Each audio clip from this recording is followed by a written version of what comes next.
With that being said, the day that my brother took his life,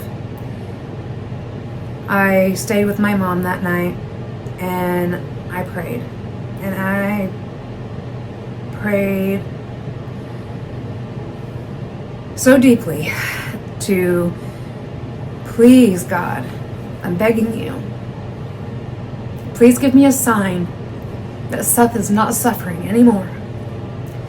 Give me something to give me some peace, because I need some peace, even a little bit, to help start this process. And when I said amen, there was a buck that snorted at my window.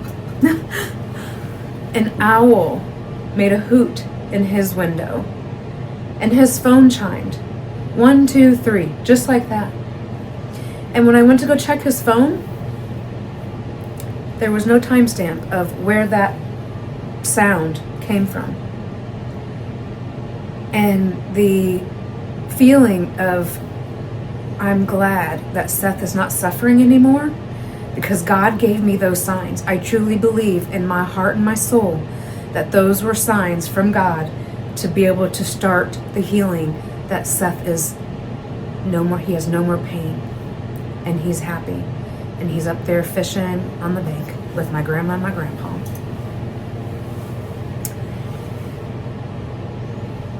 And, you know, some of the things that people told me that in my life that did care about me and knew my situation, they told me to give myself grace. Oh boy. I didn't even know what that looked like. How can I give myself grace? How do you do that?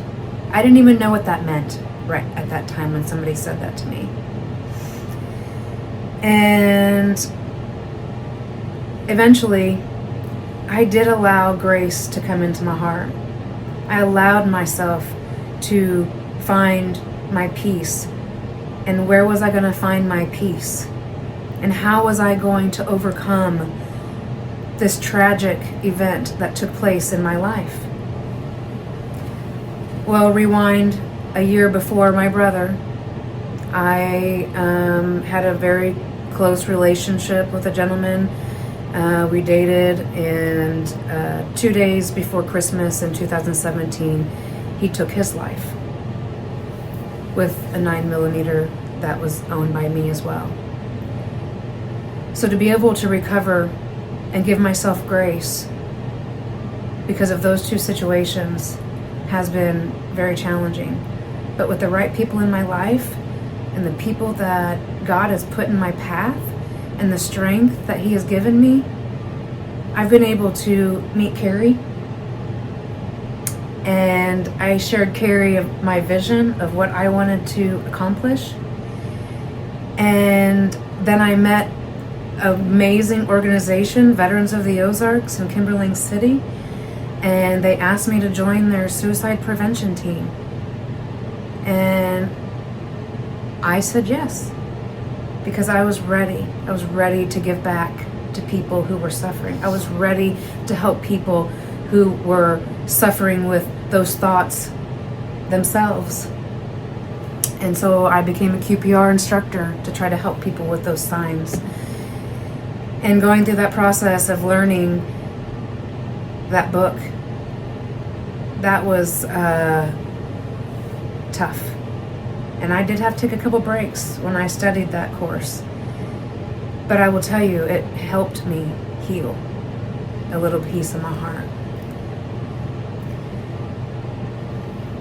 And so my purpose, ongoing, for the rest of my life, is to leave a stamp on this world with Carrie's help and anybody else's help who wants to help with group conversations, to help give back to the community in ways to help people thrive instead of just surviving. And I feel now at this point in my life that I am thriving because I'm using my story, I'm using my hurt and my trauma to help other people learn how to thrive, because we still have life to live. And in those events, we don't think that way. But I will tell you, the number of lives that I have been able to talk to and touch and help is the most gratifying experience for me. And something that I wanted to do was, give back to the community with, starting a therapy fund for people who didn't have the means or the resources to be able to pay for therapy, or maybe have a therapist within their insurance group that would help them through the process of this. And so, talking with Carrie and all of the things that we've been doing moving forward and everything that Carrie is involved in, we have started a therapy fund with Ozark Christian Church that we are building every week to try to help individuals with their surviving, in hopes that they can feel like they are thriving in life and enjoying life and smiling about life and coping when those hard times come. What am I going to do? How am I going to solve this? Who am I going to reach out to? And it's one day at a time. That's how we do it. One day at a time. And you'll never get over a loss, no matter how you lost your loved one. It just gets easier as time goes by. And you think, lady, that's silly. How can it get easier? I thought the same thing. I had a nurse tell me, Rachel, that same thing. You'll never ever get over it, and you'll never forget it. But it gets easier with time. And I will tell you, it has gotten easier with time. Not saying that I do not have my moments where I'm crying and upset. Maybe I have a day where I'm angry, or I just can't be around people. I just can't do life that day. And I've given myself the grace to be able to take one day off from the world. But I know myself that if I take more than one day, that one day could spiral me into a second day, a third day. And I will not allow myself to do that, because I have a lot of work to do with Carrie. We've got a lot of work, to try to help heal people. We've got a lot of tragedy in our world beyond just the loss of loved ones. And our hope today, and our hope with this podcast, is to be able to let people know that we all have a story, and we all have needs, and we all need to have grace in our life. Whatever that looks like, however you can grab a hold of that and find it. Find it. Hold on to it. Keep it. Remind yourself of what you deserve in life. And think about that lost one who would want you to continue to live life and to thrive and to be okay most days, because they don't want to see you suffering. They were suffering. And one of the things that I find that was hard is, changing your routine. Changing a routine of, not wanting to listen to a song because that song was too heavy for you to listen to. Not going down that road because of too many memories. And I find myself to where I can listen to those songs right now. Seth loved rock and roll. He loved it. And at his funeral, I requested everybody to wear a concert t-shirt, because that's who he was. T-shirt and shorts, t-shirt and jeans, and he loved music. And one of the performers that he loved the most was Tom Petty and Nirvana. And so it took me many years to be able to listen to Tom Petty and not turn it. or listen to a Nirvana song and not turn it. I couldn't listen to it because it just flooded me with too many emotions and memories, and he's not here to jam out with me anymore, you know? And roll the window down and let the wind blow through our hair. And now I hear a song come on and I roll down my window and I let that wind roll through my hair, and I just feel Seth's presence, and it's amazing. And I learned something that helped me every day. And days where I'm on vacation, days that I'm having amazing, great feelings in the day, is to not have the guilt of him not being here. Because you know what? Seth is living life through my eyes every day. Every joy, every sorrow, every trip, Seth gets to see those things through my eyes every day. And that's what I keep in my mind, knowing that he is feeling the happiness that I'm feeling, because he wanted me to be happy. He wants me to continue to live life. And when you spend 38 years of your life with someone, it's tough to forget those things and to not miss them, and to have days where you think they're going to walk through that door. My brother's dog still, at the same time, every day, goes to the door waiting for my brother.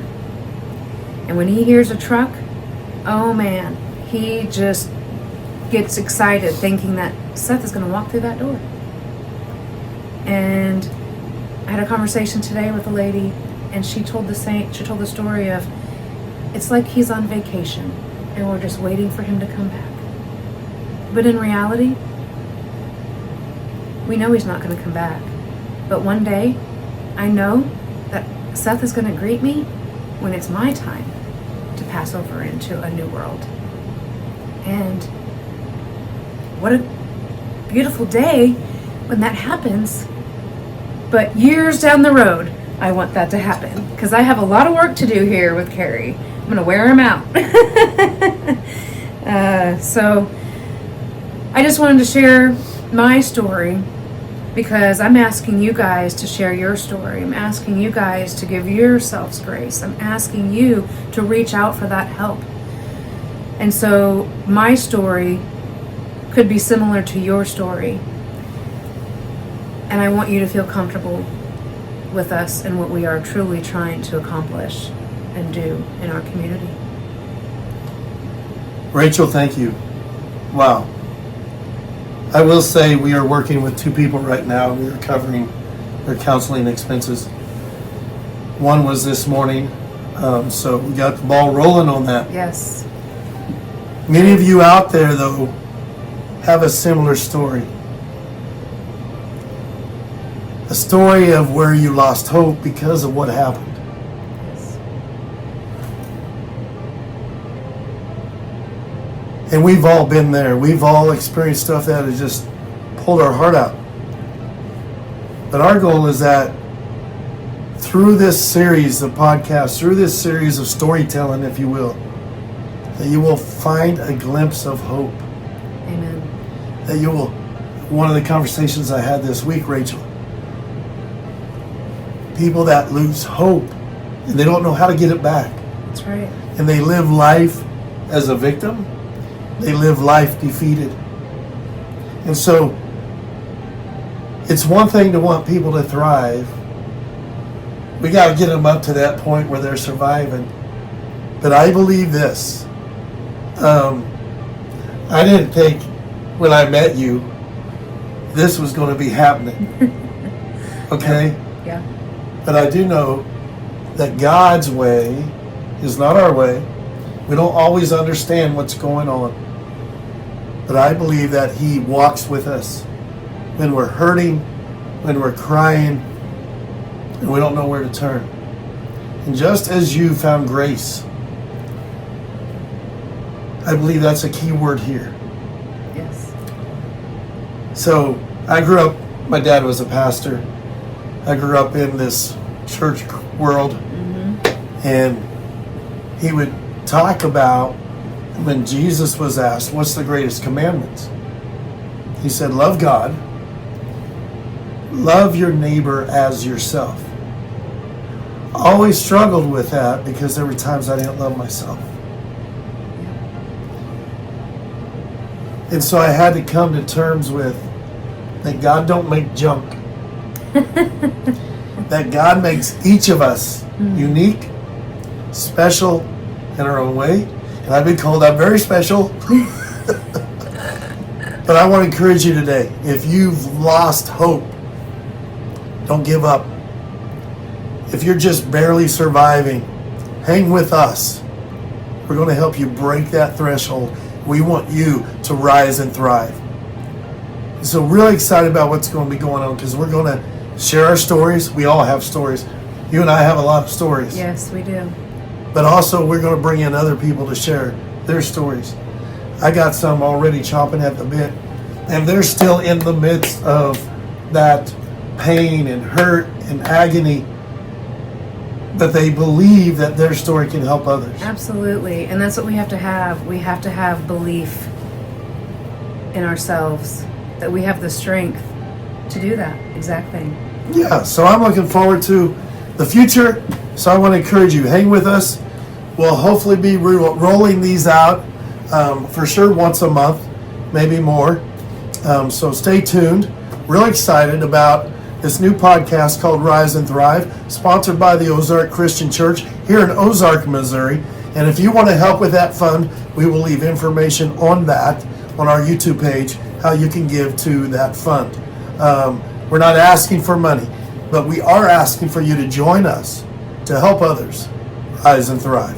Okay? Amen. Rachel, thank you. Thank you. And I'll see you later. All right. All right. See Thank you all you later. guys. Bye.